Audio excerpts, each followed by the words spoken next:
Yes. So aggregate demand means total demand for all goods and services by all the people in the economy. It has two components. One is consumption expenditure, second is investment expenditure. Then very briefly, in theory, in lines, in sentences, you have to give the meaning of consumption function and very short diagram. ठीक है, no need of table, no need of any expansion, just a diagram, C function की line, only that line. After that, you will define investment expenditure, that increase in the stock of capital in the economy, that is investment expenditure. And it has two types, induced and autonomous. But in the analysis, in this analysis, we are making use of this autonomous investment concept only. Then you have to draw the diagram of autonomous investment. Okay, in that case, induced wala diagram is not required, only one line parallel to x-axis, that very diagram of autonomous investment. दो components हो जाएंगे. Similarly फिर as का meaning, फिर AS के two components are there, consumption and saving. Consumption का same meaning, same diagram. And then saving का meaning दे देना, saving means excess of income over consumption expenditure. And formula is S is equal to Y minus C. फिर आपने saving function की line draw कर देनी है. आफ्टर दैट, ये सारा कुछ after giving in brief, then you should give the table. ठीक है, जो ADAS वाला इक्विलिब्रियम वाला टेबल है वो ड्रॉ करना है. And in that table wherever जो भी आपके वैल्यूज के according the point is coming where AD value is equal to AS value, उसको एनसर्कल कर देना है. And towards the right side of that equation, that line, you will write equilibrium because here AD is equal to AS. उसके बाद फिर diagram. ठीक है जी. आफ्टर गिविंग डायग्राम, देन फिर two cases, if AD is greater than AS, और and second one is if AD is less than AS. अब अगर हम इतना लिखेंगे तो answer will be very lengthy. तो करना कुछ नहीं, steps, all steps should be there. आपने बस फिर एक एक लाइन लिखनी है कि अगर AD is greater than AS, then what will be done, more output will be planned because people are making more demand. बस इतना ही लिखना है, no need of other lines. So first case heading देकर के, if AD is greater than AS, तो in that case more investment will be planned, या more output will be planned for the next season या next year. And in case aggregate demand is less than aggregate supply, तो output will be reduced, there will be no increase. ठीक है, ऐसे बस एक एक line देनी है. If you write all these things, then your answer will be a perfect answer for 6 marks. ठीक, उसके बाद फिर सेविंग इन्वेस्टमेंट अप्रोच के अकॉर्डिंग मीनिंग दे देना, where both are equal, that is the point of equilibrium. Then brief meaning of saving, उसका diagram. Then brief meaning of investment, उसका autonomous investment का डायग्राम. देन फिर टेबल, देन डायग्राम. ठीक, और and diagram should be properly labelled. अभी मैं इस meeting के बाद में, अभी in between you may find it difficult, otherwise you have to draw both the diagrams, ये वाले इक्विलिब्रियम के. And after the meeting you will send me those diagrams on my WhatsApp number. ठीक है, जैसे आप भेजते हो ना, तो ऐसे फोटो क्लिक करके, पिक्चर क्लिक करके आपने मुझे भेजनी है, so that I can check कि you have come to know और not. So diagram should be properly labelled, कहाँ पर आपका saving is greater than investment, कहाँ पे लेस देन है, इक्वल टू जीरो है, whatever is the situation. Then after that you have to give the table and then equilibrium का diagram. उसके बाद फिर brief two cases. If savings are greater than investment, that means explain नहीं करना है, that means people are saving more, that means they are demanding less, going less to the market. What will happen, less output will be planned for the next season. मतलब यहाँ output will be reduced because already inventory stocks are lying with the sellers and producers, so there will be decrease or reduction in the output level. On the other side, second case, if savings are less than investment, ठीक है, तो in that case that means people are making more demand, कम saving कर रहे हैं, they are spending more, तो in that case more output will be planned for the next season. बस ऐसे दो दो लाइंस करके आपने उसको कवर करना है. ठीक है, otherwise if you start writing in detail, तो then you will not get sufficient time to complete the answer as well as your rest of the questions of your paper. तो फालतू का कुछ नहीं लिखना है, बस ब्रीफ पॉइंट्स आपने बना देने हैं. After that, in this lesson, then there are three types of equilibrium. One can be, means this equality between AD and AS that can take place at 3 points. One point can be the point of equilibrium, full employment equilibrium, means ideal situation. One point can be before that, that is underemployment equilibrium, and one point can be beyond that full employment situation, that is called over full employment equilibrium situation. And then उसका ये आपको 3 marks में question can be there, define, आगे कोई भी नाम आ सकता है, तो आपने you have to give definition, then diagram, then briefly 2-3 points of explanation. ठीक है, तो मैं जल्दी से बता देती हूँ. What is the meaning of under employment equilibrium? Means that situation where aggregate demand becomes equal to aggregate supply before the point of full employment equilibrium. ठीक है, before the point of full employment equilibrium. And what इसके बाद diagram, then what happens in this situation? In this situation, some of the resources, some of the labor, they remain underemployed because of shortage of aggregate demand. Means people are there to work, but they are not getting work because in the market demand for various goods is less. People are not demanding, so producers, they don't get any incentive to produce more, so they reduce the number of laborers. So that is why some of the people remain unemployed, some of the resources remain unemployed. उसके बाद है फिर full employment, वो तो हमारा ideal point है, where aggregate supply is equal to aggregate demand at full employment level. That means ideal situation has reached. Whatever resources were available in the form of labor in the economy, all have got the work. Whatever maximum they could produce, they are producing. No more output can be increased. That means AS की जो line है, firstly it is going upward, positively sloped. Then after a point, after reaching a certain point, then it becomes parallel to y-axis. And if we join it with the x-axis, that means कि quantity is now fixed. Whatever possibly whatever could be made, now that is being made. More than that can not be produced, है ना. तो वो जो point of what can we say inflection, inflection का मतलब होता है जहाँ direction change हो जाती है. Positively sloped के बाद एकदम से line becomes parallel to y axis, तो वो जो angular point बनता है, that is inflection point. तो if AD passes from that point, so that equilibrium is known as full employment equilibrium. Okay उसके बाद डायग्राम दे देना है, फिर आपने नीचे 2 लाइंस लिख देनी है कि it is ideal situation, maximum output is being produced और आउटपुट को बढ़ाया नहीं जा सकता है. आफ्टर दैट फिर थर्ड वन है बियॉन्ड फुल एम्प्लॉयमेंट. बियॉन्ड के साथ ही one other word can also be used, over full employment. Paper में both types of words can be there, beyond या over. So now what happens in this situation? Equality between AD and AS takes place over and above the point of full employment equilibrium. That means there is excess of aggregate demand. ठीक है, that means in that case output cannot be produced, more people cannot be given work because वो सारे already काम कर रहे हैं, बना रहे हैं. तो what is it the impact of this situation? Only it has effect on rise in prices. Only prices rise in this situation because of excessive demand. ठीक है, तो बस ऐसे 3 मार्क्स के अकॉर्डिंग करना है हमने. उसके बाद है हमारा मल्टीप्लायर का कॉन्सेप्ट, ये तो अभी हमने रिसेंटली किया था. तो multiplier means the number of times there comes a change in income due to a given change in investment. जो नीचे हम वैल्यू लिखते हैं ना, k is equal to delta Y over delta I, तो delta I is the reason, मतलब change in investment is the cause. as a reason, as a result of that cause of increase in investment, income increases multiple times. तो जो कारण होता है, reason होता है, वो हम नीचे डिनोमिनेटर में लिखते हैं. उसका इफेक्ट जिस चीज के ऊपर पड़ता है that is written in numerator. तो इनकम चेंज होती है बिकॉज ऑफ इन्वेस्टमेंट, तो इन्वेस्टमेंट नीचे लिख देते हैं, इनकम ऊपर लिखते हैं. ठीक है, फिर के has multiplier has positive relation with MPC. Higher the value of MPC, more will be the value of multiplier. Lower the value of MPC, lower will be the value of multiplier.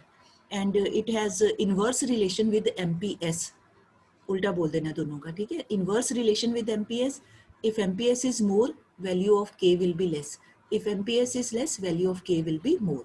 ठीक, उसके बाद एक यहाँ पर concept आ जाएगा आपको, this जो मतलब पॉसिबली हो सकता है, that is explain the working of multiplier with the help of a numerical example.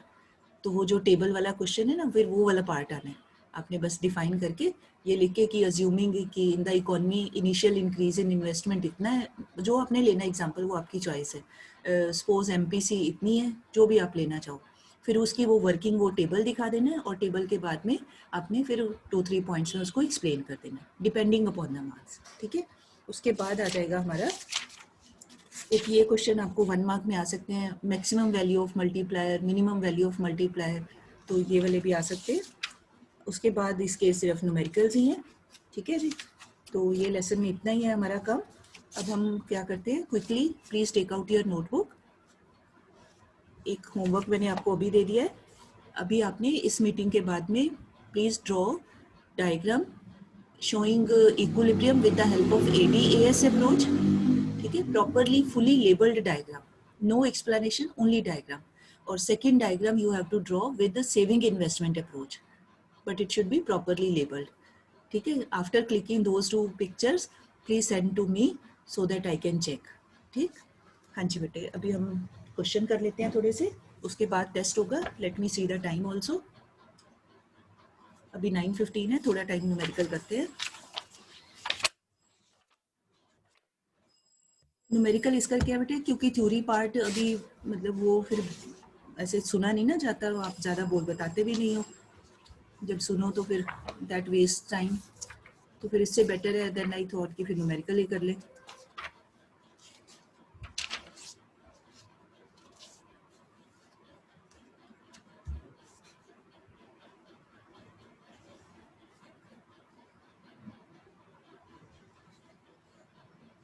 हाँ जी बेटे, please write down. Saving function is S is equal to, saving function की वैल्यू है S is equal to -200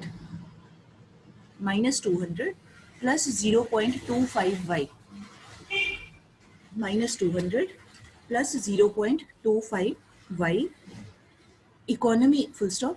Economy is in equilibrium. Economy is in equilibrium when income is equal to 2000. Economy is in equilibrium when income is equal to 2000. Full stop. Calculate.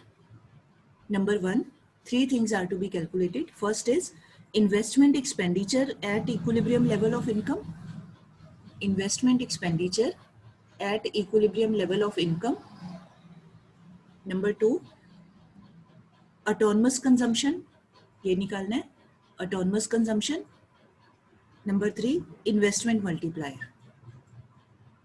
Number three, investment multiplier. ठीक है, ये 3 marks का question है. हाँ जी, जल्दी से करिए and then tell me the answer.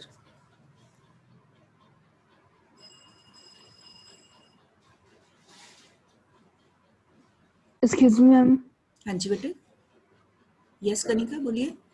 Ma'am, can you please repeat the question? Okay, fine. Saving function is given बेटे, that is equal to, S is equal to -200 plus 0.25y. उसके बाद है economy is in equilibrium when income is equal to 2000. मतलब equilibrium level of income already given है 2000. Find out number one, investment expenditure at equilibrium level of income. Number two, autonomous consumption.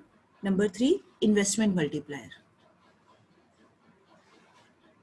Means in this question value of equilibrium income is given, y की value दी हुई है, तो जहां जहां भी y आता है आपने 2000 वैल्यू पुट करके निकालना है.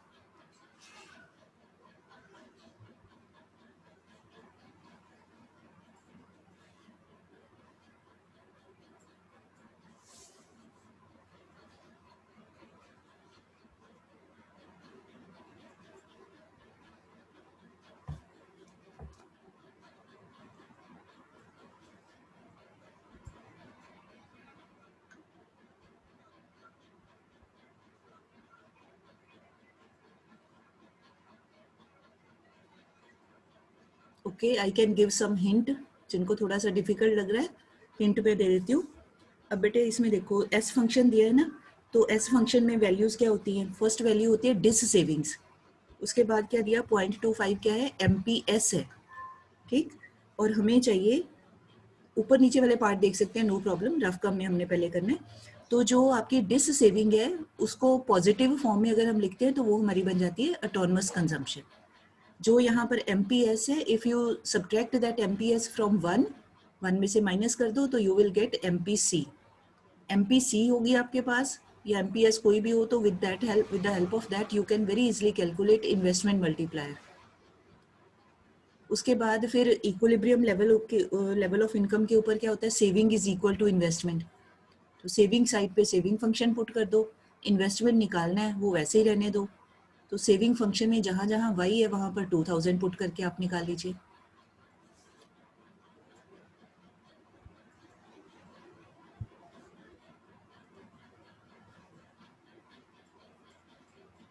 आपको बेटे सफिशिएंट प्रैक्टिस करनी होगी, दैट इज़ वाई मैं अब इसकी स्लाइड्स नहीं बनाऊंगी, क्योंकि आप फिर देख देख के तो फिर सारे ही कर लेंगे, फिर when will you do your practice.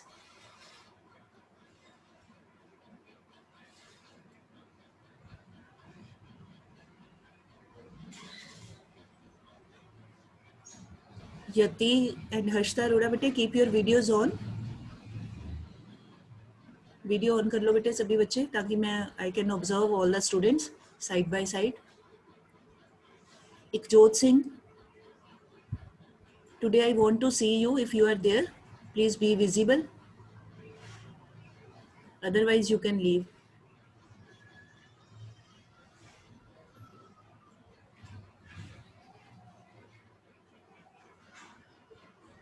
Ikjot Singh, this is the warning for you second time. You are going to be removed if you don't keep your video on and your face should be visible.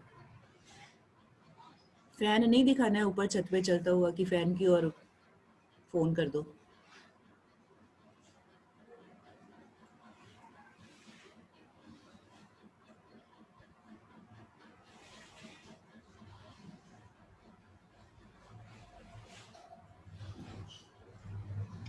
Sukhjeet ma'am, you can remove this Ikjot Singh if he doesn't keep his video on. वो कभी भी ये video on नहीं करता ये बच्चा। I'm not able to see him in हाँ जी ma'am, daily ही attend participant list, ma'am. हाँ, मीटिंग में हाँ नाम जी मैम, पहले था, मैंने भी उसको मैसेज किया है कि अपनी वीडियो ऑन करो। हाँ, कोई नहीं मैम, दो चार सेकंड देखो, नहीं अभी तो मुझे लगता है वो लेफ्ट कर गया है। हाँ, ये बस पेरेंट्स को धोखा देने के लिए अटेंड कर लेते हैं, बैठते हैं नहीं। हाँ जी बेटे, all have done, should we start the discussion of answer? Okay Divyanshi, what is the answer of first A part, investment expenditure? It's rupees 300 crore. Very right, investment expenditure is बेटे ऑल कैन चेक, जिसका नहीं आया please note down the answer, बाद में इसको solve करना। Answer is 300। Okay, Vandana Dhingra, please tell autonomous consumption. Hariya बेटे, हरिया अनम्यूट कर लीजिए अपने आप को। मैम कर रहे हैं, अभी कर रहे हो? यस मैम, पहले गलत हो गया था। बेटे इसमें करने वाला कुछ भी नहीं है, आप सेविंग फंक्शन को देखो जरा, ऑब्जर्व सेविंग फंक्शन, उसमें जो नेगेटिव वैल्यू दी हुई है -200, उसका ऑपोजिट कर दो, प्लस में बोल दो, वही हमारी ऑटोनमस कंजम्पशन होती है। इसमें तो करने वाला कुछ है ही नहीं। Autonomous consumption is 200 because this savings are -200 है ना, तो उसको माइनस साइन को पॉजिटिव कर दे, वही हमारी ऑटोनमस कंजम्पशन होती है। Okay, very fine. हाँ जी, यति शर्मा, कैन यू टेल बेटे what is the value of multiplier? Ma'am निकला नहीं। निकला नहीं है, ओके, प्रैक्टिस नहीं की है। नमन, कैन यू टेल बेटे मल्टीप्लायर वैल्यू? 4 मल्टीप्लायर आ रहा है 4। All students can check, I am repeating the answers. Investment expenditure 300, autonomous consumption 200, multiplier is equal to 4। ठीक है, अच्छा अब लिखिए सेकेंड क्वेश्चन जल्दी से। C function is given, that is equal to 100 plus 0.5y। C function is equal to 100 plus 0.5y, full stop, with the help of, next line में, with the help of a numerical example, with the help of a numerical example, show that in this economy, as income increases, rises, बढ़ती है, comma, APC will decrease, average propensity to consume, APC will decrease, कम होना, fall. ठीक है, जैसे जैसे income बढ़ती है तो एपीसी कम होगी, ये दिखाना है आपने। अच्छा, now no value has been given, तो आपने क्या करना है, what you have to do, आपने चेक करना है पेपर में, if question is for 3 marks तो आप you take any 3 values of income. ठीक है, जैसे आप ले लो, मान लो y इज इक्वल टू 100, फिर 200, फिर 300। If question is for 4 marks तो आप अपनी 4 वैल्यूज ले लो, फिर आप ले लो 100, 200, 3 एंड 400। ठीक, तो पहले आप रफ काम में करो, अज्यूमिंग इनकम लेवल है पहले 100, तो अब पहले सी फंक्शन में 100 वैल्यू पुट करके देखो कंजम्पशन कितना आता है।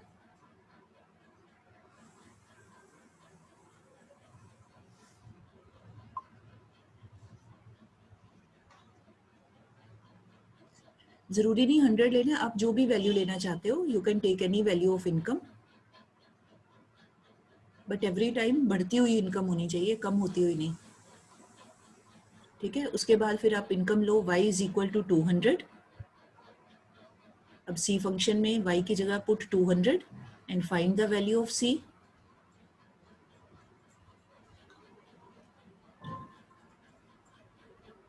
Then third time take value of y is equal to 300, put this in c function, then find c।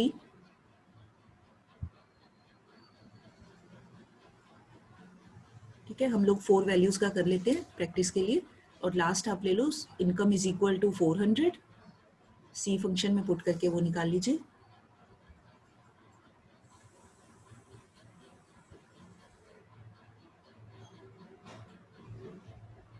ठीक है, अब आपके पास y का कॉलम बन गया 1 से लेके 100 से 400 तक।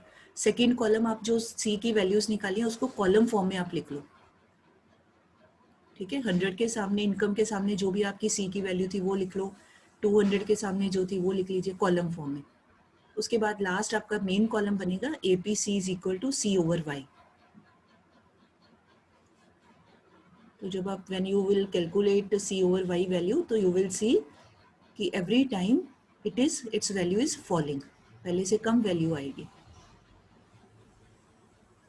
If anyone has done that student can tell, unmute करके बता सकते हैं।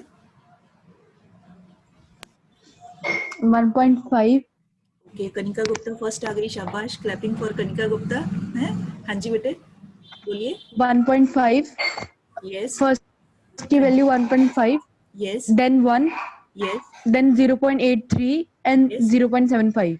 Very right, very right. ठीक है, ऐसे ही सभी बच्चे। 0.75 class. ओके फाइन बेटे, फाइन, वेरी राइट। ये क्वेश्चन है, ये ओपन एंडेड क्वेश्चन है, मतलब इट विल डिपेंड कि आप इनकम की वैल्यू कितनी लेते हो। तो जितनी अगर आपकी वेरिएशन होगी तो answer can be different, but certainly one thing will be there, each time value of APC will be following, this is sure. बाकी आपका आंसर वेरी कर सकते हो। ठीक है, चलो अब इसके बाद आप get ready for the test, because test में भी न्यूमेरिकल है ना, उसमें भी टाइम लग जाएगा। Sukhjeet ma'am, can you please share the first link, जो फर्स्ट वाला है ना मैम, वो शेयर कर दीजिए इनके साथ में।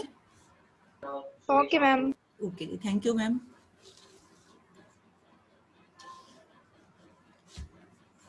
बेटे न्यूमेरिकल्स को ना अपना रफ कॉपी पे सॉल्व करना है, फॉर्म पे नहीं सॉल्व होंगे वो, वहां पे सिर्फ आंसर मेंशन कर देना है।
बेटे if any statement is not clear you may ask, I can read from my own notebook, अगर कोई लाइन क्लियर नहीं हो रही तो।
And Jupiter, time is 9:33.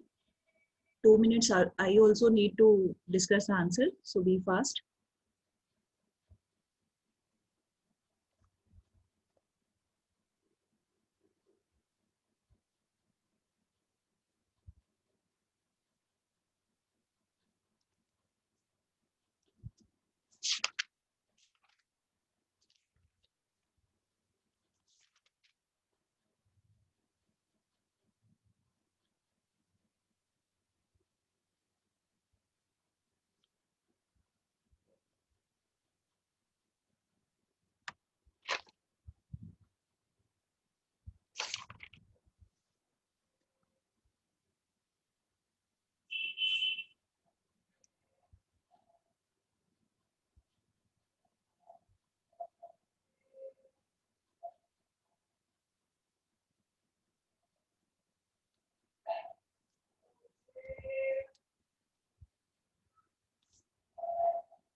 बेटे इन लास्ट क्वेश्चन जो बिल्कुल एंड में क्वेश्चन है उसमें सी फंक्शन इज गिवन 20 प्लस आगे लिखा है 3/4 वो 3/4 का मतलब 3/4 ठीक है 3/4 है स्लैश फिर वो स्ट्रेट लाइन नहीं बनती है तो वो स्लैश का मतलब 3/4 है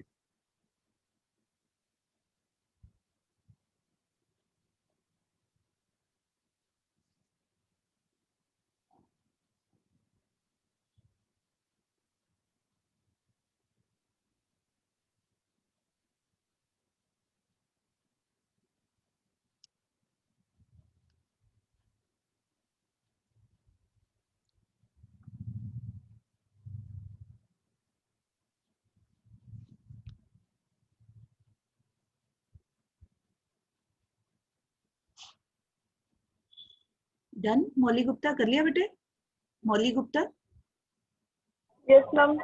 वेरी गुड सभी ने कर लिया Divanshi Harsha done okay let me see others also then I discuss the answers in that case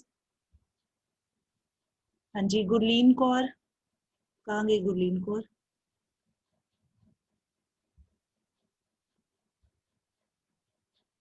हाँ जी गुरलीन कौर कर लिया बच्चे डूइंग मैम कर रही हूँ अभी। करिए करिए शाबाश जल्दी करिए हरिया पेशिता दिलप्रीत हरिया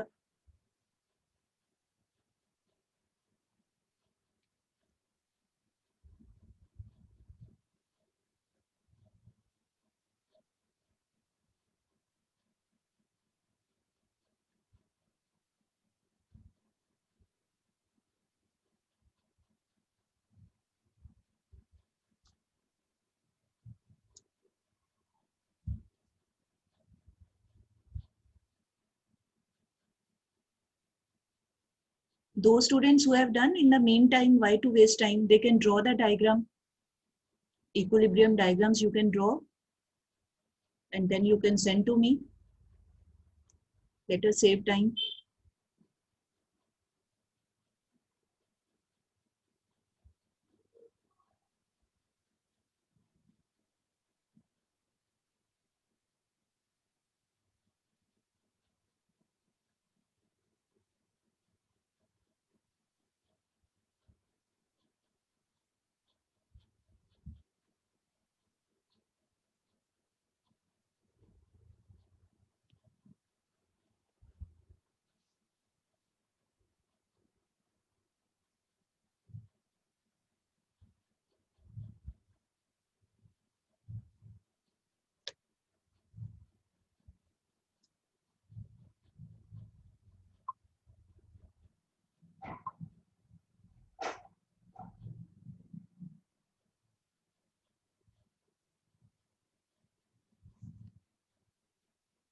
chalo bete last minute is going on for your writing the answer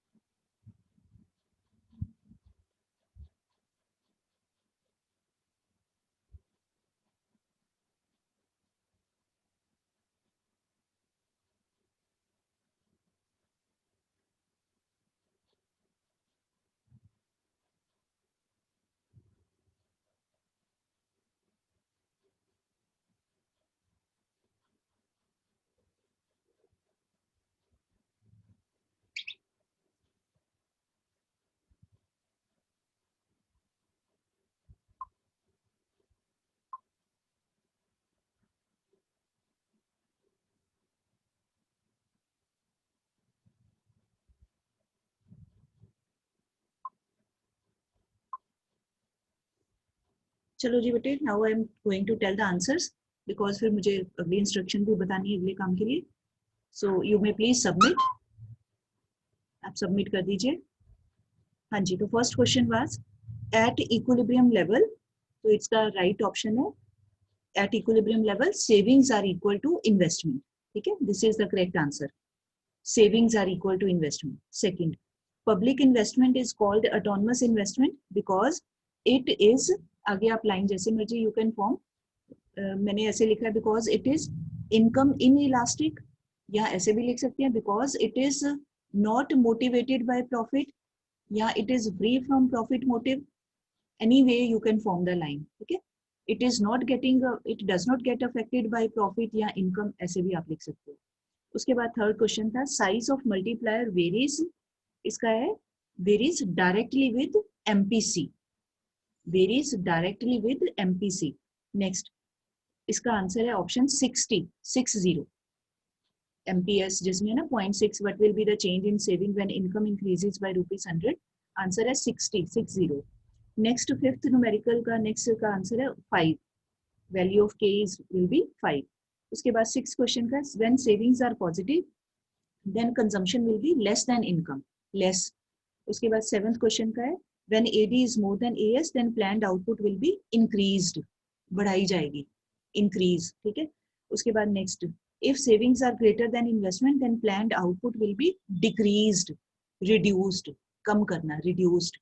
then आगे जो सेविंग फंक्शन वाला न्यूमेरिकल है ना -40 + 0.25y वाला, उसका आंसर है 400. Right answer is 400. और लास्ट वाले क्वेश्चन का आंसर है 2 पार्ट्स है ना, उसके 2 बार कंजम्पशन निकालना है आपने, 95 एंड 140. एक बार आएगा 95, एक बार आएगा 140. ठीक है, तो जिसके जितने क्वेश्चन ठीक है उसके उतने मार्क्स हैं. अच्छा, अब आपको मैंने I have already sent homework in the